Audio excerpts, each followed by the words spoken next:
Do you think the president obstructed justice? Yes, I do. It's very clear that the president obstructed justice. If that's the case, then is the decision not to pursue impeachment right now simply political, if you believe he obstructed justice? No, we have to do the investigations and get all this. Before you impeach somebody, you have to persuade the American public that it ought to happen. I'm joined by the Wall Street Journal's Shelby Holliday, veteran prosecutor Paul Henderson, and Eleanor Clift, a Washington correspondent for the Daily Beast. This is Congress, so we're going to get out to how Congress makes this kind of investigation, starting on the narrower plank of the actual legal implications. Paul, what does it mean when the chairman of the judiciary releases a finding, a conclusion that the president has already committed the crime of obstruction?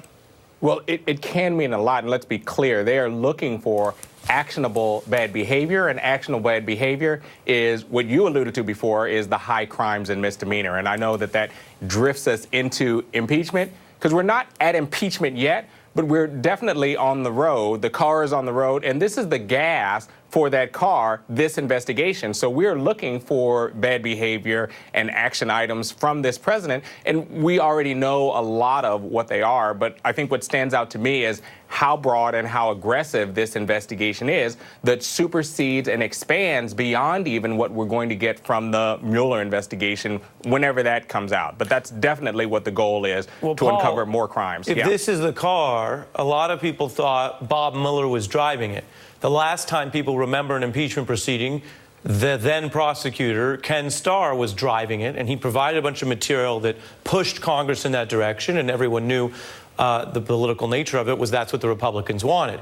Are you suggesting that Jerry Nadler is now really in that car and not Bob Mueller, who's operating under narrower rules than Ken Starr was?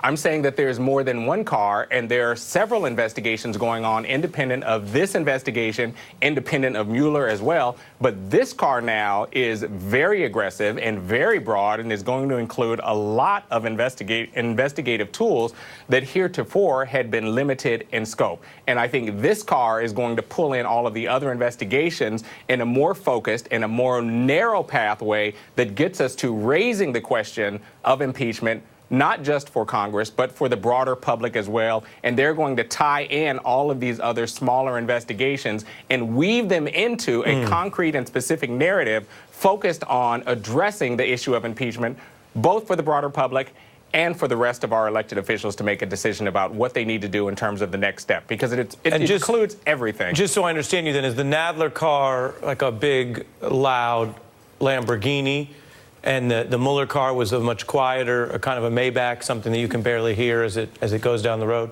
I like that analogy, and I like to think of this car as the bigger car, and we see how big it is because of the scope and the aggressive nature of how that car is moving. And the other cars, which can also get to that same goal, are just a little smaller, maybe a little bit quieter, because they don't encompass all of the things that we're seeing here, with a real focus on Trump's past, his present, and even his future in the scope. I mean, they're even talking about his foundation, his charities, his financial arrangements, his campaign, his election. It's all in the pot. It's huge. It's all there. It's huge. It's all in there. Eleanor, are you interested in getting involved in the automobile analogies? Well, I'm thinking of a Prius and a Hummer, and I'm not sure which vehicle I assigned to either side. But I think the Democrats have known that they were going to be in the investigatory business for a long time, since really before Election Day. And they have carefully planned out a lot. And with Nancy Pelosi at the helm, she understands the risks of heading down for impeachment when you don't have public opinion. And it is not Robert Mueller's job in his big Hummer to bring along the American people. He's driving towards a legal conclusion. The Democrats, with their sustainable Prius, they're going to educate the American people. And if you don't bring the American people along, impeachment is a fool's errand. And the 81 people they are subpoenaing, the investigations they're going to conduct, it's going to educate the American people. And during Watergate, there were 58 Democrats in the Senate. Now, Richard Nixon resigned before he was convicted, and so he wasn't even impeached. He knew the game was over. There are 48 Democrats now, and if the Republicans want to hold their red wall, fine. But let's see when the public begins to weigh in. I think, we've been talking to ourselves for the last year and a half, and I think the public out there really, they don't really know what this is all about and why it should matter. They elected, Right. or the people elected Trump because they wanted him to sort of shake things up, and he's done that. So, let the education begin, and I think Right. that's where we're at. Well, Shelby, Michael Cohen wasn't talking to himself. A lot of people saw that, and they know he rides with Trump. And just looking at one person, when we say 81, I mean, if folks coming home here Monday night are seeing this is a lot. But when you dig into the examples, we looked at the Jared Kushner example specifically. Yeah. You have documents here that the Democrats want on Michael Flynn, on the firing of Comey, on Jeff Sessions' recusal, on the attempt to fire Bob Mueller. Donald Trump may not be indicted in office, but if Jared Kushner was an active part of a plot to do that, that looks like obstruction. The Trump Tower meeting, the potential abuse of the pardon power, SDNY, financing. We know Jared Kushner had some issues around the security clearance, WikiLeaks, Trump and Putin, UAE, Qatar, Saudi Arabia. That's just on Kushner.